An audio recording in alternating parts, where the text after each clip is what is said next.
we're forever in the holy presence of God. Almighty God, we ask that you give us wisdom in the decisions we make here today and give us guidance in working with our regional communities to promote their social, economic, environmental and cultural well-being. Amen.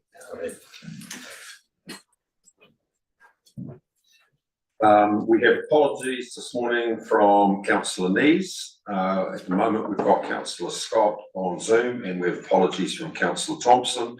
Also on Zoom, we have Councillor Matamawai MacDonald and Councillor Titaru White and Councillor Eatey. I'll move those apologies be accepted. Seconded. Thank you, Councillor Thurston. All those in favour say aye. Aye. Against? Carried. Public forum, there's no public forum. Items not on the agenda. There are no new items to be added to the agenda. Order of business, there's no change to the order of business. Declarations of conflict of interest. Councillor Crosby. Thank you, Chair. 10.4 Quayside SOI and 11.4 in public excluded. Thank you. Councillor White. Yeah, likewise, Mr. Chair, similar to Councillor Crosby. Those are my declarations as well. Thank you, Councillor White.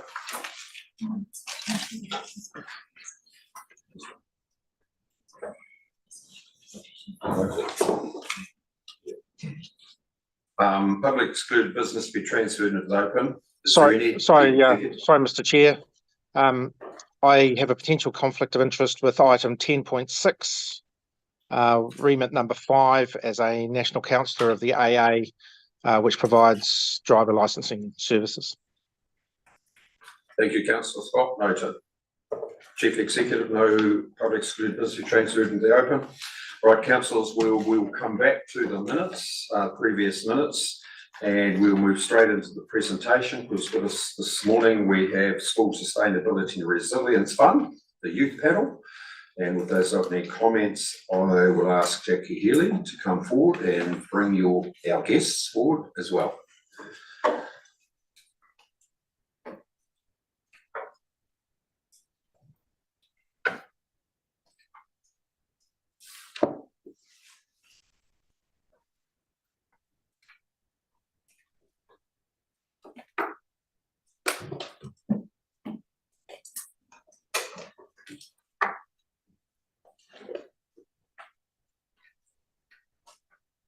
Good morning, Chairman Leader, Councillors, Fiona and Senior Execs. Also, welcome to our special guests, Lisa, Lottie, Paula, Tane and Derek, who are here on behalf of their respective funding agencies, TECT, Bay Trust and Trust Horizon. And a very special welcome to our youth panel members who have volunteered their time to share with us some of the SSRF insights for this year and their thoughts and experiences of the fund. My name is Jackie Healy, and I'm in the community engagement team along with my colleague over here, Denny Henderson. SSRF started as a pilot program in 2022 using the participatory budgeting engagement tool, and with a focus on environmentally sustainable and resilience projects in our community, by the community, for the community. Firstly, we'd like to share a little video of a project already well underway at Otamoto Primary School here in Tauranga.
have a garden group who attend the garden club 3 times a week, and it involves the teacher, parent volunteers, and a group of very keen youth. They sought $5,000 to achieve this project, and the community then voted and then made it happen for them. So now I'd like to introduce you to the youth panel members, and welcome, girls. And we have Caitlin, Lily, Scarlett, Amy, and Annabelle. And we watched this video together last week and had some cool chats on what the project meant. Caitlin, could you please introduce yourself and share some thoughts? Kia ora, I'm Caitlin. I'm a Year 13 student at Mount Maunganui College. To me, it was awesome to see this video as it provides some insight to what can be achieved by the funding for this project. For me personally, I liked seeing what skills that they were able to learn from being involved in this project and using the space provided by the funding for this project. An obvious one being gardening, which is something they can continue to develop throughout their lives, but also like compassion and teamwork, which is something they can apply to other areas in their lives. And to me, that was extremely significant. Lily? Kia ora, I'm Lily. I'm also a Year 13 at Mount College, and yeah, I think the video was really cool. It shows they really appreciated the funding. I think it was really cool to see how accessible the garden is, so it makes it easy to keep up with maintenance and add new plants and things like that. And yeah, how they're really encouraging students to get involved and yeah, open to everyone. So yeah.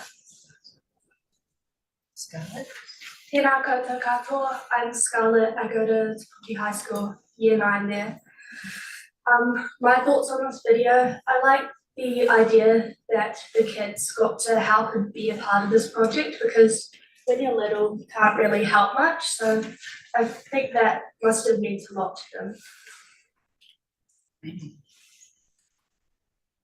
Kia ora everybody, my name is Amy Earls and I'm a Sustainability Advisor at Sustainability Options.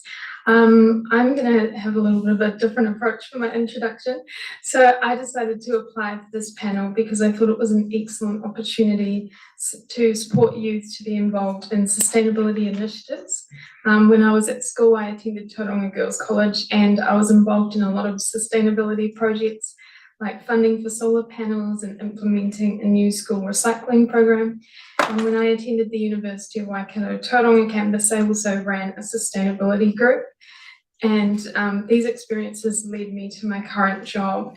So I really enjoyed being part of this project to encourage youth involvement in projects like we've just seen, in caring for the planet, and to help them build their mindset for the future in doing so in their personal and professional lives. So thank you. Hi, I'm Annabelle. I come over from Whakatane and I go to Whakatane High, and I really like seeing the video for this project because like seeing the passion of some of the kids and the teacher for this project, and how they started off with just a few plant boxes and then they built it up to mean something so much more. And also liked how at the end they're encouraging others to come join and come share in that passion. And yeah, I thought that was really cool. Thank you. And now we're going to just talk through a few of the insights from the project. Over to you, Amy.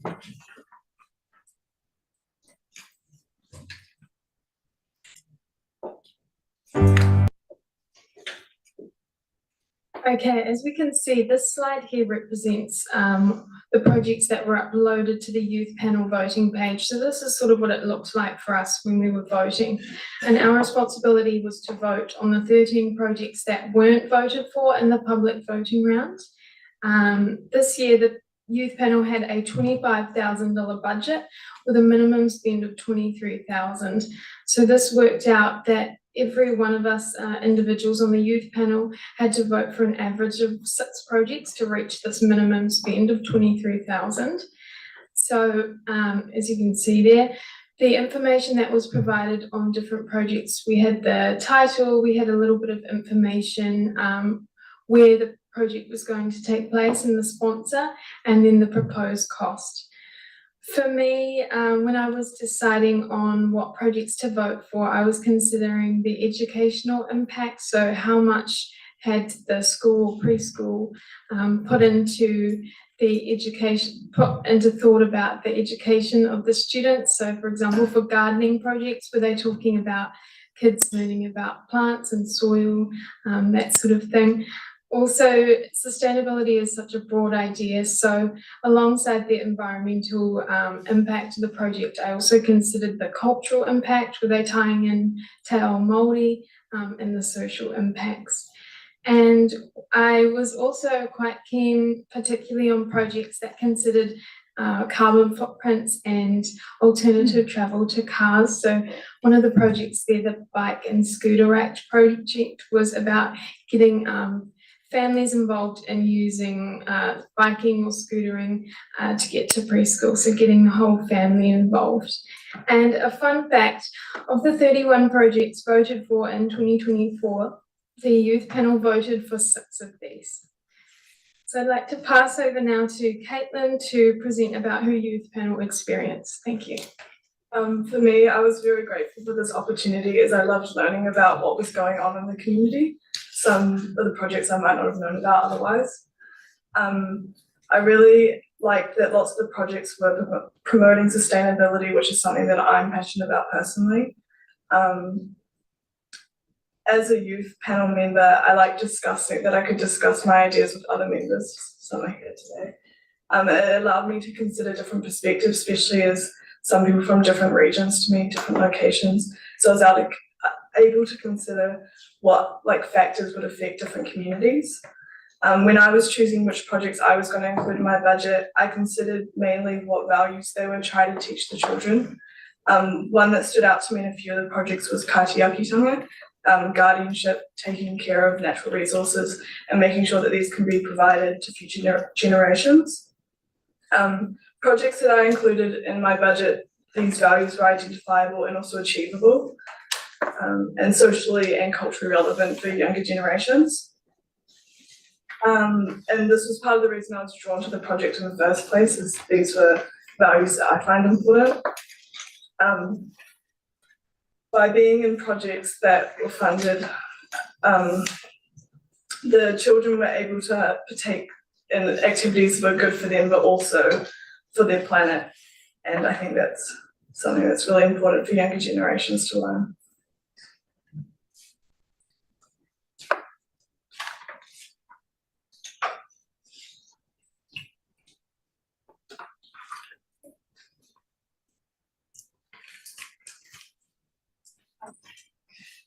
This is a breakdown of where the applicants are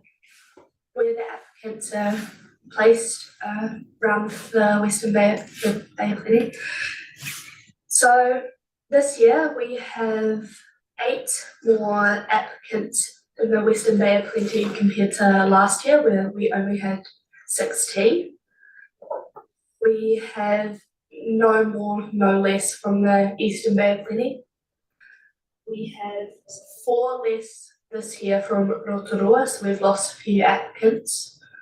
But overall, we've gained 4 more applicants this year compared to last year. This means that we could possibly gain more applicants next year as we advertised earlier for this thing.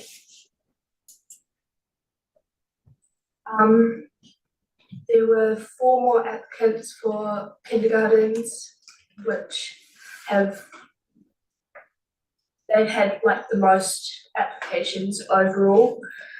The intermediates and primary schools, we've lost 4 applicants.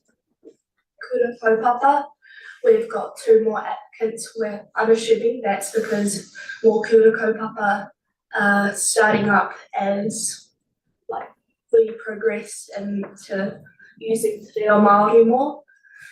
So, yeah.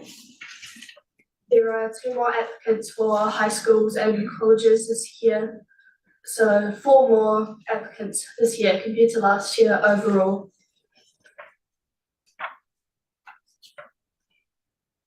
This is where the voters were stationed throughout the Bay of Plenty. You can see that most of the voters were in the Tauranga area, but there were 25 around the Rotorua area, and there are some just scattered around in the smaller towns. I'd first off like to thank all of our amazing supporters, because this year we've gained $42,000 extra than last year to go towards some of our amazing projects. So thank you. And so the cost of the applications we received this year are about the same as last year, but we were able to fund a lot more applicants because we had more funding overall. And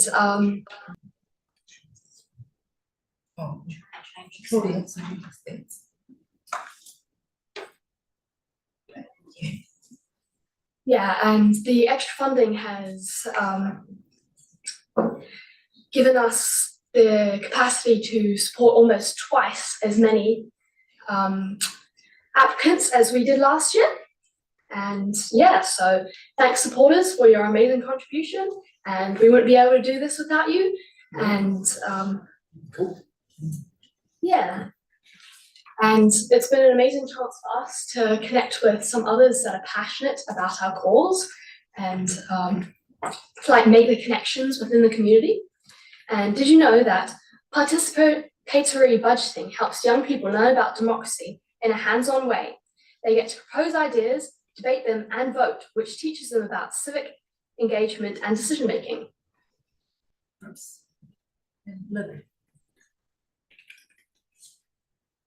Yeah, so my experience being on the youth panel, I thought it was really cool that I got to find out about projects in the community that I wouldn't normally know about, and see the range of projects as well. Going into it, I kind of thought it would mostly be just kind of gardening projects, which it was cool to see some of those, but also see, you know, like there was a tsunami preparation budget there and rain play set up, which I thought was also really cool. And yeah, see how they're applying Mātauranga Māori practices as well, which I thought was, you know, really cool and important too. And yeah, I think it was a really cool thing to be a part of. And, yeah. Thank you, and that's the end of our presentation. I'd just like to thank Regional Council, and I'd like to thank our funders and the youth panel, and of course to our community who've all taken part to apply to the fund and be involved. So thank you. Right, thanks, Jackie. Councillors, open for questions. Councillor McMillan. Morena, I haven't got a question, but just a comment. So thank you so much for being on that panel. I think it's awesome. And not only to kind of connect through to these other agencies and organisations that are applying for the funding, but as you said, the democratic process of participatory budgeting, which I think is gold, you know, and I'm really looking forward to coming to Autumn Primary tomorrow, so hopefully we'll get to see that veggie garden myself with my own eyes. So thank you guys, I think it's awesome what you've done. Thank you, Councillor McMillan. Councillor Shirley. Yes, thank you, most impressive. I have just a simple question, are there any young men on the panel? Yes, there in fact are. I think there was 3, yeah. Good. Just worry about the gender balance. Right, thank you, Jackie. Ladies, thank you very much for that. And can you also thank the absent males who are unable to be here today? Look, I think the success of what you've been able to achieve here is acknowledged in terms of the increased funding that you've been able to get to continue this program. So once again, thank you very much. Could I also thank those sponsors who have put funding towards the success of this, and wish you well. I know some of you range from year 9 to some have already left high school and started in your work career. So all the best in terms of your education, all the best in terms of your employment and future employment prospects into the future. So once again, thanks very much. Thanks, Jackie.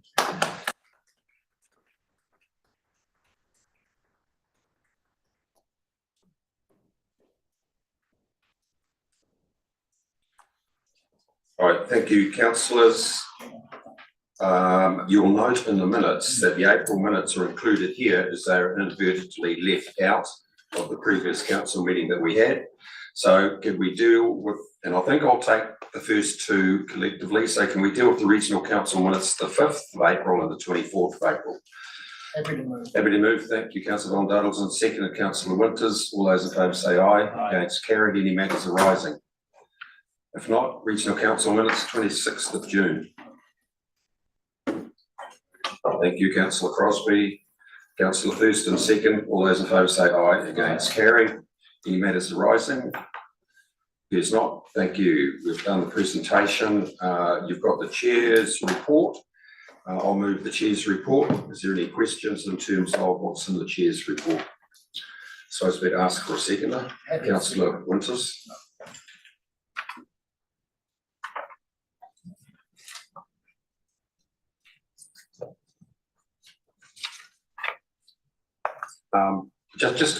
Councillor McMillan. With the visit to Nai Tama Pāhua, I just wasn't aware that I just wondered if there's a bit of background on that, because I wasn't aware that there was an issue when, because of the engagement that I was under the understanding that had been happening all along with being gifted this land. So, yeah, just wanted. Okay, thanks, councillor McMillan. So I thought this was a very productive session at the end of it, but I'll ask councillor McDonald to comment on that, because as you said, it was only her and I, and that was a tactical positioning relative to the concerns that have been raised with us. So, Mati Moana.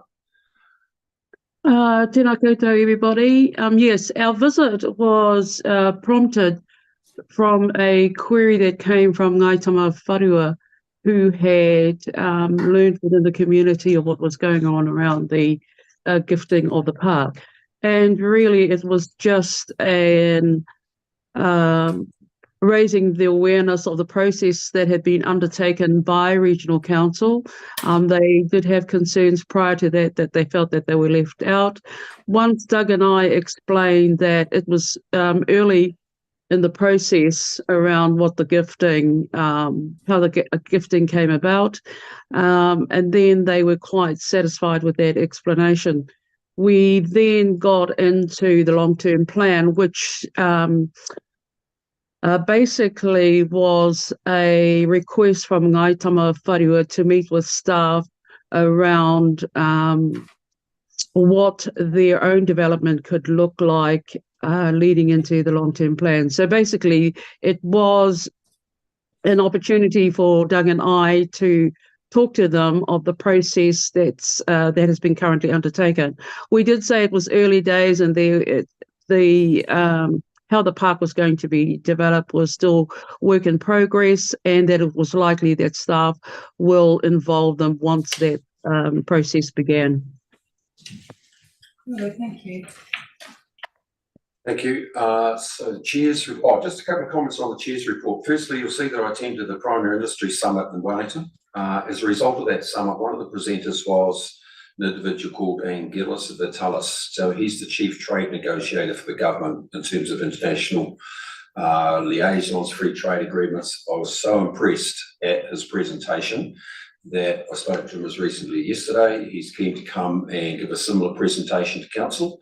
So between Councillor Thompson from Strategy and Policy, we're going to put half a day together where hopefully we can get a couple of individuals to come and present to you in terms of the wider considerations that as a council and as a country we need to consider when we're making decisions. But it was absolutely outstanding. The second one I attended was the Kawerau Off-Road Highway with Councillor Campbell, and I think Malcolm was well attended. It was wasn't the most nicest weather. It was persisting down, should I say. But one of the things that came out of this was this road in Kawerau, which is an off-road road, is the strongest road in the country. It takes, what was it, how much, 80 tonne truck and trailers in terms of shifting stuff from the forest through to Sequel lumber. And the concrete, I think they told us was about 1 metre deep, wasn't it, Malcolm? Oh, the fill is here, but the concrete is actually about 300 to 400 deep. 300 to 400 deep. It's just continually rolling. Yeah. So, yeah. So this is what can be achieved because it was partly infrastructure funded through Kanoa under the last government when Shane Jones was in there, as well as private money from Sequel. Yeah. And it wasn't a small amount of money that Sequel put in either. But no, great opportunity there in terms of the potential for development in Kawerau in terms of future processing. So the chair's reports, if I moved it, we have a seconder. Councillor Doddleson, all those in favour say aye. Aye. Against, carried. Thank you. Mr. Chair. Oh, sorry, Tone. Yeah, look, I just want to acknowledge your getting Vangali Vitalis to speak. I know Vangali, have been worked with him a couple of times, and he is the chief negotiator, highly respected internationally, was lead in the UK and EU agreements, as well as many others, and has worked really strongly with Māori enterprise as well. So I really welcome him. Well, thank you, Doug. I think that's a great scenario that you've got there, bringing him to speak to the council. I think it'll be very valuable.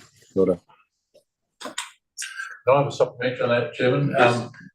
Is it the implication from the perspective of the trade negotiators at the international level that regulatory functions that regional councils perform at a local regional level can actually impact an international marketplaces? Is that the implication? Exactly the implication. Mm. And I think that my observation is that sometimes we sit in terms of decision making and we get very siloed as opposed to the externalities that have the potential to affect how we do business going forward. Where did we get up to? Kumara, 10.2, statement of intent, local authorities, shared services. Chair and Mark, councillors. Mark. This report is outlining Bob Bless's final statement of intent, which councillors would have considered the draft version of that document at its April meeting. The key message from this report is essentially there's no substantive change from the draft to the final version in front of you today. Good. Any questions, councillors? Councillor Winters? Happy to move. Happy to move. Thank you. Councillor Crosby moved. Second. All those in favour, please say aye. Aye. Against, carried. Local Government Funding Agency. Page 69. So this report, councillors also sets out the final statement of intent for the Local Government Funding Agency Limited and highlights the key changes from the draft to the final version that you have in front of you today. In essence, the items to note is an increase in the cost of borrowing from 5 basis points to 25 basis points, and also an increase in the borrower note subscription from 2.5 to 5%. And that change is predominantly driven by a review of the company's capital structure and financial position. That resulted in increased borrowing costs to improve the resilience, the financial resilience of the company, and also better position the company to respond to increased lending demands anticipated from the sector. In addition to that, also being able to respond to the weakening credit outlook for borrowers across the sector. So that essentially is the key changes from that. The draft SOI had a declining net interest margin with that profile looking different for the final SOI as outlined on the table at the top of page 71 of your report. So that's a summary of the key changes in the final SOI versus the draft that you considered in April. Thank you. Councillor Crosby.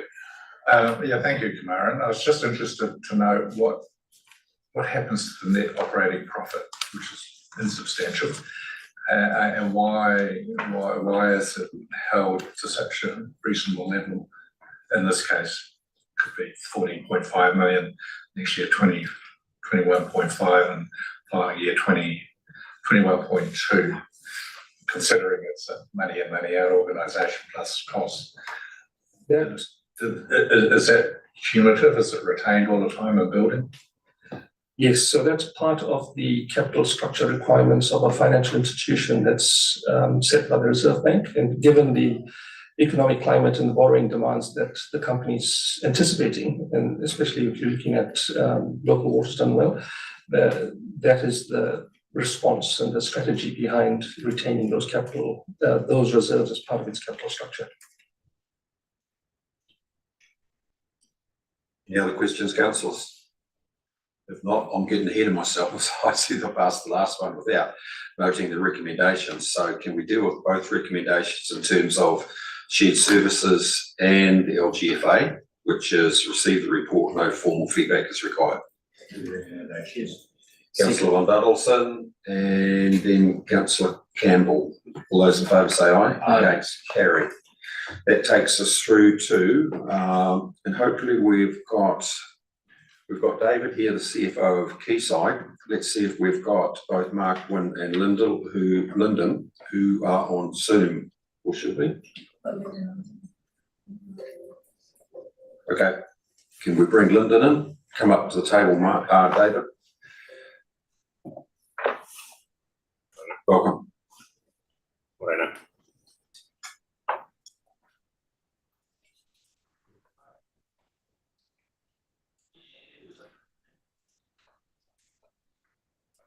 Lyndon, are you taking the lead on this? Yes, I am. Can you hear me okay? Yes, thank you. Very good. Morena tātou. Firstly, I have just received a text from Mark Wynne, who had just arrived into Vancouver to attend his daughter's engagement party. So he's going through customs. So unfortunately, we don't have access to Mark. So you have Davide and I to address this statement of intent. Firstly, I just wanted to acknowledge Te Taru and passing of Adrian, his wahine, before I commence this presentation. We've clearly been going through quite a bit of change. We've got a new board, 3 new independents, and clearly a new chair. There is certainly a very collective goal around being a high-performing company, and that is something we're particularly focused on. The board has undertaken a survey, and that is being led by the Institute of Directors around building competencies and ensuring alignment between the board, and that is critical to building a high-performing governance team. We have made our first appointment in respect of an investment committee or independent investment committee, so that is now operational. We are just in the process of signing that individual up, and it is fair to say that that person, who I won't name just yet until we do get ink on paper, brings significant global expertise around fund management. We're particularly excited by that. We've also taken a significant look at our own, and I say our own management's positions on some of our subsidiary investments, and there is an ongoing review around the appropriateness of our participation, that being management. And we did have an off-site or a strategy day earlier in the week. That is, again, just making sure we're just around revised strategy.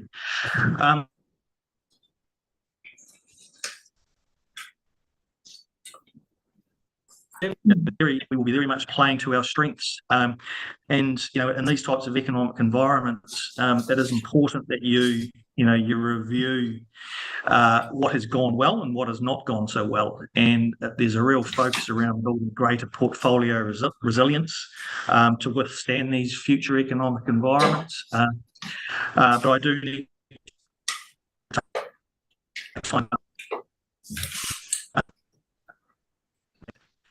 I mentioned on the direct travel and the need to reposition our portfolio.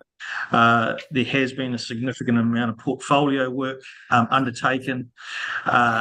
that includes with or without the Port of Tauranga sell down. We have got external advice in terms of reviewing our SIPO, and the critical part there too is just defining what a reference portfolio looks like, so we can ensure that all stakeholders, including the council, board, community at large, can assess Quayside's performance in terms of benchmarking that against returns and costs. As I mentioned, we're focused around improving our control environment. Investment committee is now underway, and we're also bringing in an internal audit function as well. But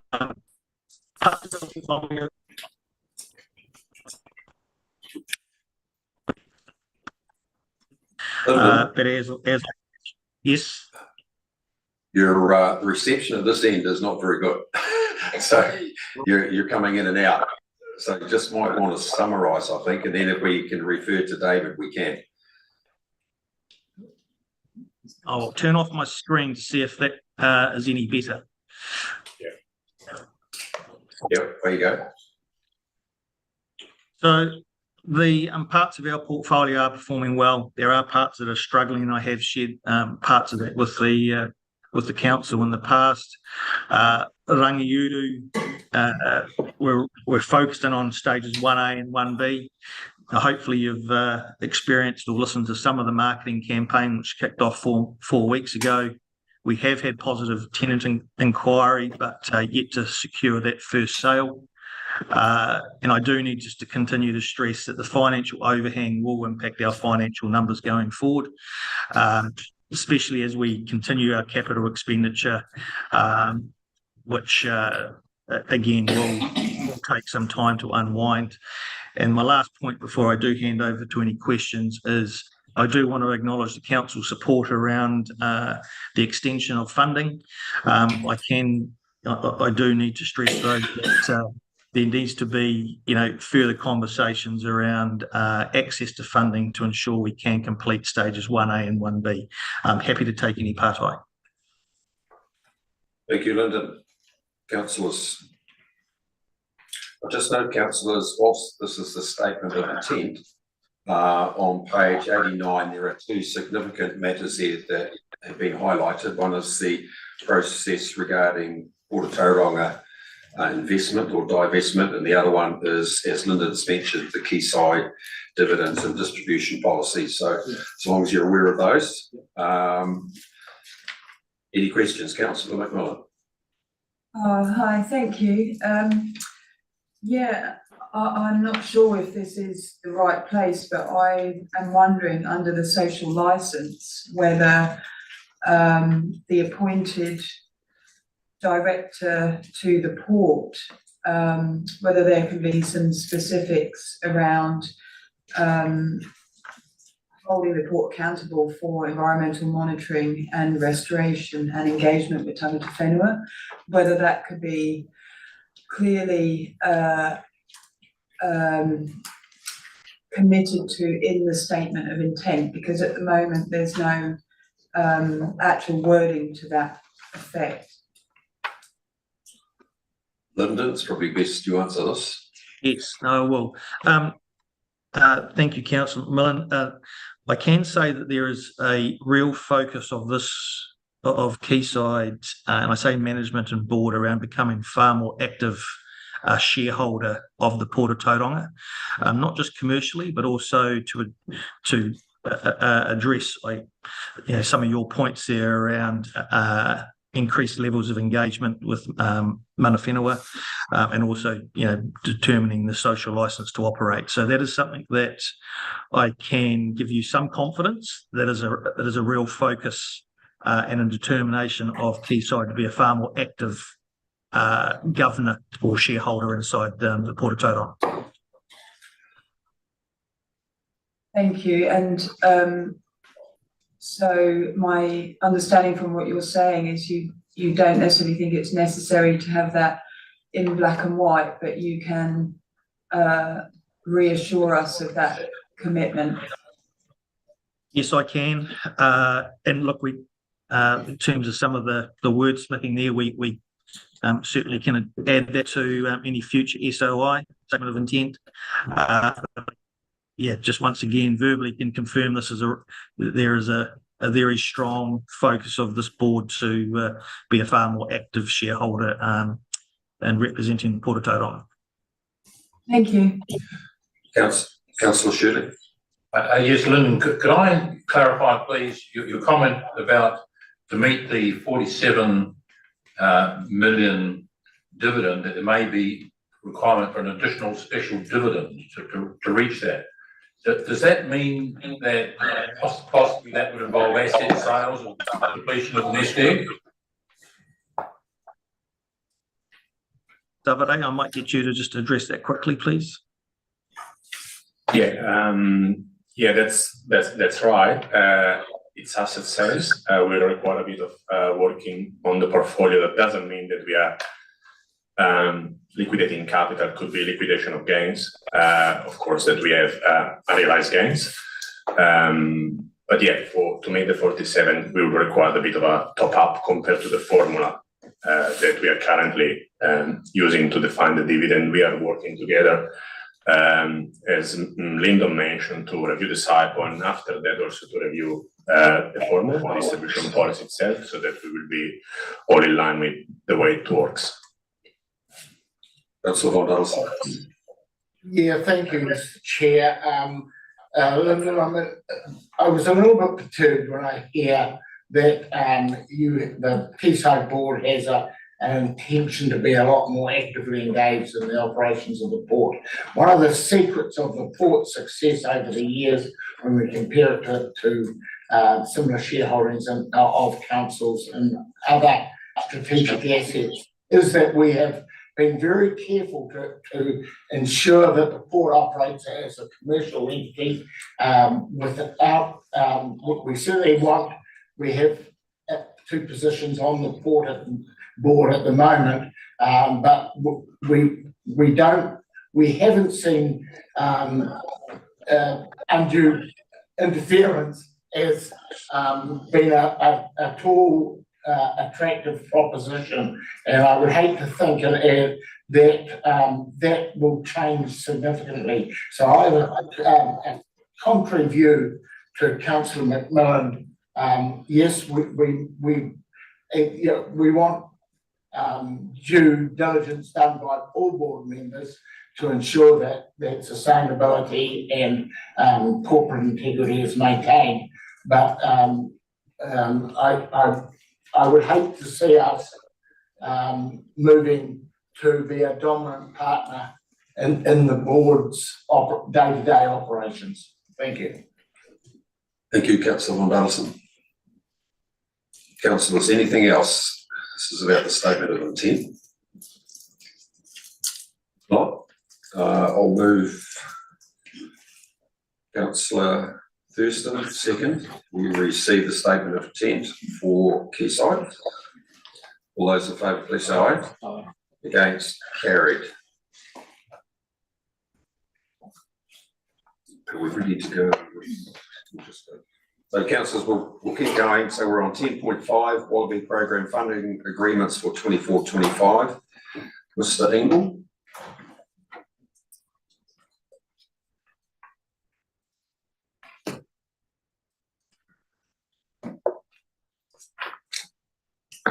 Board, councillors, this is a continuation of an existing arrangement we have with MPI and our neighbours in the Waikato to manage wallabies. As the report outlines, it's been 4 years since the program first started, and that funding agreement has now expired, so we need to launch into a new funding agreement or a replacement funding agreement. The main funding is from MPI, and that is baseline now, so we understand that will continue. We are the administrators of the program, so we have to collect the money and deliver the services. And as you know, Double is the project manager for that. He couldn't be here today, but Linda's here with me, our procurement expert, so available to answer any questions. But yeah, this is cost neutral in terms of funding. Thank you, Mr. Engel. Councillor Winters. Oh, thanks, Chris. Just going back to that comment you made, this 2.25 million, in resolution recommendation 5, that's baseline funding per annum, or is it just, is it? Per annum, that's my understanding, yes. Oh, wow, that's a little bit different than what the report said. I thought it was just for this year. That's good news. That's good news if it's baseline funding per year. So where does the 6.9 million in number 1 on page 119, what's that? What's that? Sorry, just finding the page number. Yeah, it's under 2.1 MPI service agreements. So what's the 6.9 doing? I think you find that's the national allocation. Is it? Sorry, I'm listening there. Yes, that's my understanding as well through the chair, that that's in relation to the whole national program, and we're the administrating agency for the Waikato Bay of Plenty region, but I can double check that. So our portion is 2.255 million of the 6.9. That's my understanding. Mr. Chairman, that's really good news that it's a baseline to continue this program, because we knew when we started this 4 years ago, we weren't going to resolve this problem in 4 years. So if MPI are committed to that, we've got to make sure that it's we continue the work that's been done. I know there's a lot of work being done on the ground and we're getting some results, and we just have to keep the foot on the gas. Thank you, Councillor Winters. Councillors, anything else? Linda or Chris, look, I'd just like to acknowledge Davor Yachakovic, I think his name is. Councillors probably having the time, but having read the Wallaby update that he sent out this morning, I thought it was very good. So just acknowledge staff for that, can you? Yeah, thank you. Councillor Donaldson. Yeah, I'm just a little bit concerned because there's a lot of that is my understanding, blah, blah, blah, with baseline funding. Can staff come back to us, please, as councillors, and just ensure that that is correct? So confirm it as correct, please, rather than just. We can do that. Thank you. Second the resolution. Sorry, so Councillor Winters, you moved? Yes. Councillor Thurston, you seconded? Okay, it's been moved and seconded, so we're talking about the resolution on page 118. All those in favour say aye. Against, carried. Thank you. Mr. Groom, 10.6 LG&Z remits for consideration. Morning, councillors. This paper is for you to guide your delegates at the LG&Z conference with regard to the 8 remits that are before the AGM this year, proposing a similar approach to which you adopted last year, which is that you authorise your delegate to vote based on the guidance in the meeting today and any information they might receive during the process of the AGM meeting on the day. These recommendations are set out on 176. Okay, councillors, so you've heard Mr. Groom's advice. Councillor Crosby. Thank you, Chair. Having attended a few of these, it's quite difficult to give guidance today, but there is discussion on the floor, and you need to just rely on the good judgment of our delegates to yes or no. And this is something, and there could be one in here, that you have an allergic reaction to. I personally just leave it to the delegates. Make a decision. Thank you, Councillor Crosby. Councillor Shirley. Notwithstanding that, I agree we should leave it to the delegates, but I'd certainly like my voice recorded against the support for remit 4. And you might recall I voted against it when it was passed initially, and did my individual submission to the Select Committee. Thank you, noted. And similarly, Mr. Groom, I think that number 8, we will hear the debate on the day, but I'm concerned with number 8 is the GST revenue for big entities like Christchurch, Hamilton, Auckland is a lot bigger than small entities such as Kawerau and some of the smaller TLAs. They need to think about that in terms of sharing just the GST relative to the expectation that will then come in terms of extra work, because I guarantee you the GST won't cover it. It will help, but I think we need to think tactically, but let's leave that up to the delegates on the day. Over my 30 years of being involved in these things, good luck. Sorry. Good luck. Yeah, good luck to Remit 8. It's probably the fourth or fifth or sixth time I've seen it come up, so, yeah. Okay, councillors, we have a resolution. Yeah. Receive it. That's councillor Shirley's issue, which was the one I was talking about. You'll hear that on the day, or you could abstain. It's up to me. That's right. Okay, good, move on. Oh, councillor McMillan, councillor Crosby. All those in favour say aye. Aye. Against, carried. Thank you. Regional Pest Management partial review. Photo councillors, myself, we've got Chris Ingle coming, Lisa and Hamish. We're on page 178 of your agenda. Just as a reminder, at the end of last year, you approved the partial review of the pest management plan. We're now coming to you today to seek approval to notify that plan. We've suggested a number of tweaks and the inclusion of a number of new species, and here come my colleagues. That's okay. So I'll pass over to Chris and then Lisa. I don't really have a lot to say other than the surveillance program, which Hamish is conducting at the moment around the gold claims in Kalupa is already underway, but depending on the outcome of this planning process, we expect that would have to step up, and then obviously there'll be a financial implication of that, but that doesn't apply for this financial year, it will be next financial year, which is what the report says. If there is an incursion in the meantime, we'll come back to council at that time and provide the best advice we can. Thank you. Councillor Winters. Happy to move, Mr. Chairman, and I think this shows this council's flexible on its feet in terms of these species coming in, and that we can respond accordingly. I'd love to put more money to this today as well, but let's just include these species in our updated regional pest management plan, and hope, like Hamish, that the surveillance is up to it. I think councillor Winters, we might enjoy your sentiments.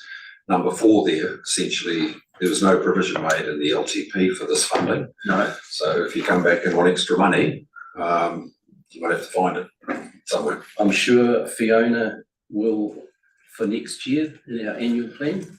Okay, it's been moved by councillor Winters, seconded councillor Campbell. No further questions. All those in favour, please say aye. Aye. Against, carried. Right, councillors, we're going to take a recess until 11:40.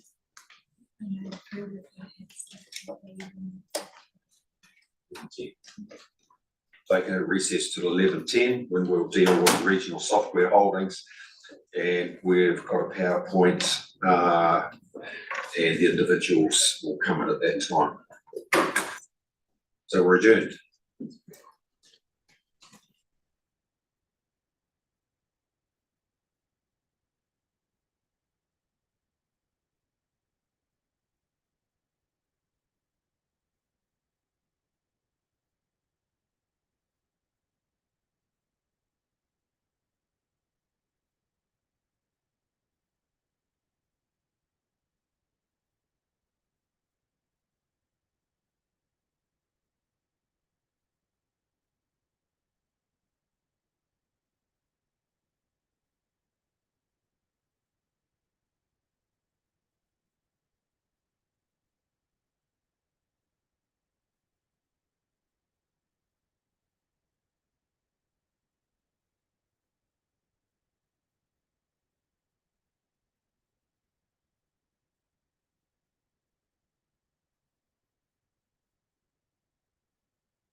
Okay, thank you, councillors. We will reconvene. So we're in agenda item 10.8, statement of intent for Regional Software Holdings.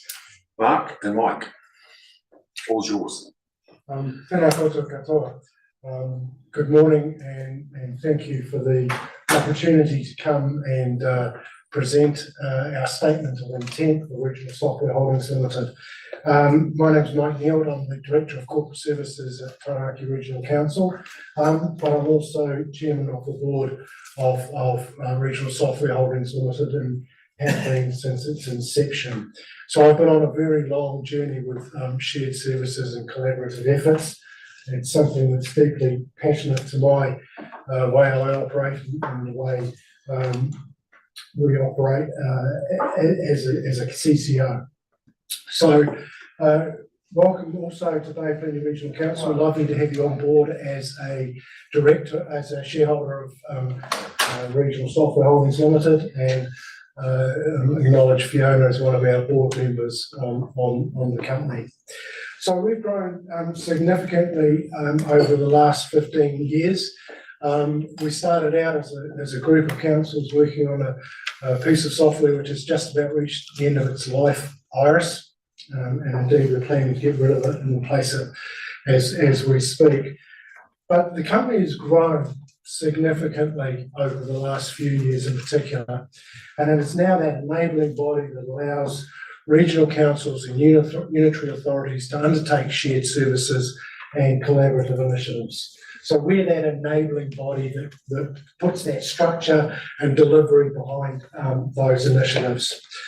Exciting times ahead of us, as Mark will take you through shortly, as we address the Iris Next Gen solution and complete the development of that and roll that out to the participating councils, and of course the growth of Te Uru Kahika initiatives that we're supporting. Before I hand over to Mark, just one point. The key thing that I wanted to make there is we're about enabling others, councils, to get on and work together and deliver solutions. We're very much about enabling and delivery. The direction that is set by those councils that participate in that particular project. So we're not setting the direction of travel, we're a delivery and facilitator. And we very clearly know and understand our role. So that's enough of me talking. Mark. Kia ora koutou. My name is Mark Connolly. I'm the Chief Executive of RSHL. Really grateful for the opportunity to come here today and speak to you about our organisation and sort of present our colours. I think it's the first time I've had the opportunity to come and talk to you. Just a quick overview of RSHL. We are the regional sector shared services organisation. We exist to help regional councils and unitary authorities work together through and achieve outcomes through collaboration. We have 10 council shareholders, with Bay of Plenty being one of those since 2022. That's when we restructured the company. Previously, the company existed as a holding company for the Iris asset. Iris is roughly the equivalent of your Excel system. Hence the catchy name of the company, Regional Software Holdings Limited. We prefer just to use RSHL as a name. Our enterprise is, as you've seen in the statement of intent, our activities are largely divided up into 3 activities. Iris, which is the old software package. Iris Next Gen, which is our flagship project, of which Bay of Plenty Regional Council is a very important participant. And then the very generically named sector work programs. And under that banner is a wide range of different programs of work that the regional sector are undertaking, collaborating together or developing shared services, including the Te Uru Kahika virtual office, which I'm sure Fiona has spoken to you about and also is well aware of. When I started with the organisation about 5 years ago, I was employee number 1. Up until then, the head general manager who was seconded from Waikato Regional Council. Today, we sit here with 20 staff, or 20 plus staff and contractors distributed throughout the Motu. Myself, our Iris and Iris Next Gen program teams, the staff that work for Te Uru Kahika are employed by RSHL, but work sort of directly for the chief executives. And we also host the Ima Lawa program. Why? Well, Mike's talked a lot about our objectives. Preparedness has become a very relevant topic these days with our landscape changing so quickly. Having a shared services vehicle offers the regional sector a way of moving quickly in response to other government policy or environmental challenges. And we can do things using the council control organisation structure much more quickly than a council or a group of councils can, simply through the constructs that we have. It's about collaboration ultimately, bringing councils together, getting them to work together, getting alignment at the various layers of council to support shared initiatives, making sure we get quality outcomes from the investments that are being made. Good practice. So Iris Next Gen, while we tend to talk about it and frame it as a software replacement project, what it's really about is bringing councils together around common agreed good practice. There are 16 regional councils and unitary authorities in New Zealand, and despite being all governed by the same legislation, a lot of their processes, resource management, for example, they're run in different ways. And getting those councils to a common understanding about what good practices for resource management or consent processing, there's an enormous amount of efficiency and value to be gained for the sector. Credibility, one of the great benefits of Te Uru Kahika, which RSHL enables, is that sector profile and the credibility that we've been able to gain with our stakeholders, including central government. We provide a home for the wonderful staff that work on behalf of the regional sector nationally. It's a very special skill set to be able to work and bring council staff together and build consensus across diverse organisations. And ultimately, we save money through being able to pool resources and do the job once and share it multiple times. And just quickly, I wasn't going to go into a lot of detail about what's in the statement of intent, but I thought it was worthwhile touching on our performance measures, which are now divided up into three sections. One's about program delivery. Ultimately, a lot of our work is around delivering our programs of work, having good governance and management structures in place and achieving the outcomes as planned. So we have to measure that, and we have to do well at that. Our second big focus area is supporting Te Uru Kahika. We've grown as Te Uru Kahika has grown. It's becoming a very sophisticated organisation these days. We're there to support it and enable it to be its best. And having performance targets and performance measures in that sort of classic shared services framework is a really important part of that. And then under the covers, under the hood, operational excellence, making sure that we're running the company well, we're managing our budgets closely, that our governance and reporting is up to scratch, and that our directors adhere to the code of practice so that we are a well-oiled and efficient machine. Other than that, I'm really happy to take questions, Mr. Chair. Thanks, Mark, and thank you, Mike. Councillor Shirley. Yes, you might be able to help me, Mark. You say you're sort of a service for the 16 regional and unitary councils. What about the other territorial authorities? Do they have a separate organisation, or why do they not participate also? I would have thought the economies of scale and the benefits you can bring would apply right across local government. Well, our reason for being and our inception was from the regional sector and those 16 councils. As it happens, we're starting to find that territorial authorities are including them in some of our projects and programs of work, but it's not our reason for being. There are other organisations in local government that do support shared services for the TAs, and often they probably work better locally for example, the BOPLAS framework and that type of thing, rather than trying to do national shared services with 67, however many TAs we have. I don't think I'd sign up for that. It's an enormous challenge. Brian Elwood proposed 14 all up. I have no comment. I think, Mark, that's a fair question. You know, if the banking sector can operate an integrated platform to deal with all that stuff, you know, Councillor Shirley's essentially saying, why can't local government have a discussion, whether it's shared service, whether it's a centralised rating database that everybody feeds into, that's the concept. And we frequently have discussions around here about BOPLAS in terms of it's really just a procurement thing as opposed to a shared service organisation. But Councillor Winters. Oh, thank you. Page 18 of your report. I notice with Auckland Council, you do a lot of work for Auckland Council, but they're not a shareholder.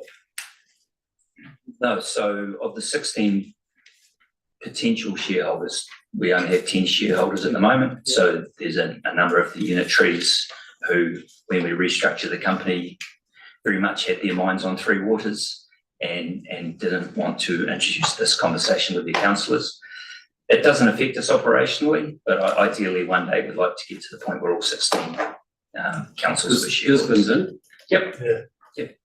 There's no reason for any of the 16 councils not to be a shareholder. It's really just a question of it being a priority for them. Okay. Yeah. Okay. Anything else, councillors? Not Mike, could I just say that Fiona fronts questions quite regularly from our councillors in terms of IRSL. So thanks for spending the time coming up and seeing us, and thank you, Mark. Thank you. Yeah, the opportunity. Councillors, I'll move the recommendation on page 217. Second to Councillor McMillan. All those in favour say aye. Aye. Against, carried. 10.9.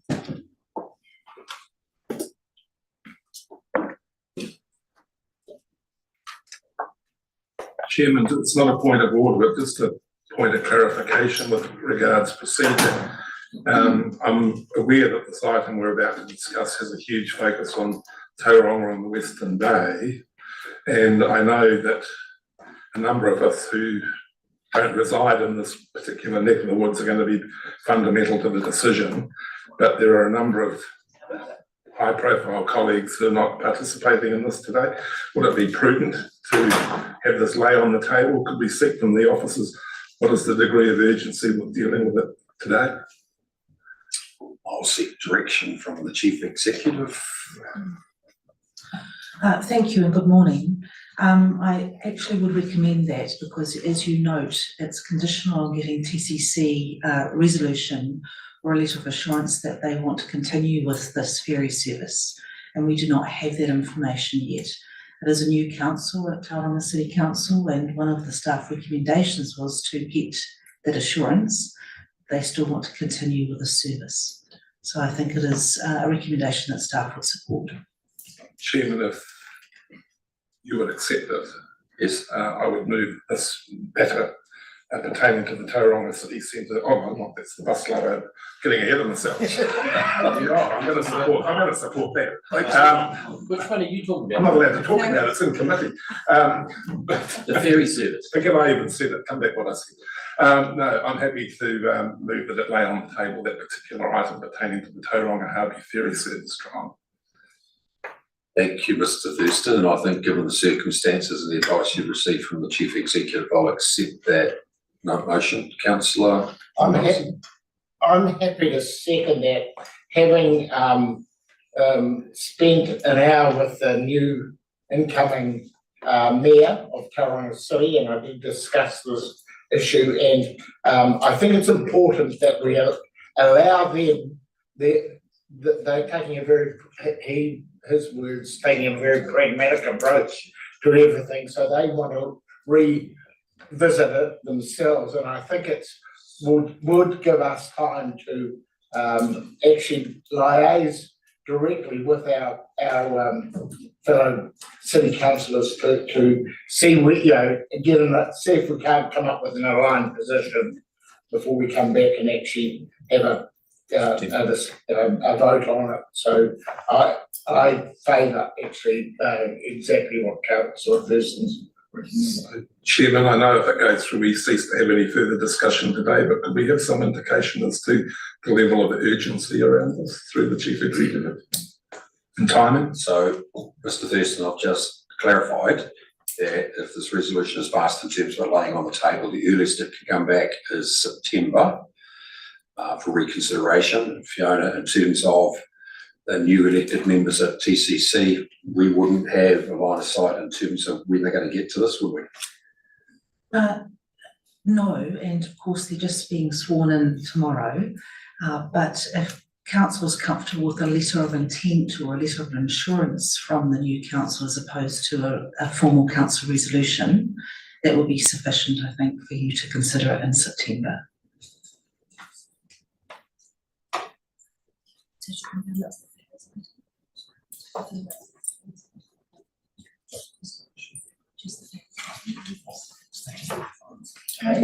Right, moved Councillor Thurston that this matter lie on the table. Seconded Councillor Von Duddleson. For the reasons explained in terms of having a more informed decision and two, having all Tauranga Western Bay councils at the table when the ultimate decision's made. Thank you. Thank you. Can I just make a comment? Yes. I suppose my exasperation is the fact that this has already been through two subcommittees and been endorsed by this council to move up the food chain, and the community have been crying out for this service for years. There's a huge appetite for it, and I understand what you're saying, Councillor Thurston, but I just wanted to declare my exasperation with this project because it has been on the table for so long and the community is gunning for it, with the number of constituents saying to me that we need to have this vision for Tauranga as a harbour city, not just a port city. And my concerns about putting it on the table now are that the timeframes will be pushed out further without any decision being made, even if any procurement or not, or whether endorsing and going ahead with Hauraki is to commence, and then everything gets delayed down the chain. And so while we're in these growing pains with Tauranga City, with cones everywhere, roadworks, buses getting held up from Mount to Tauranga and vice versa, we still are delayed in providing a solution and using this octopus harbour estuary environment to solve some of our transport issues. So I just wanted to put that out there and my disappointment. Chair, can I move that the resolution be put? Thank you, Mr Thurston. Councillor Crosby.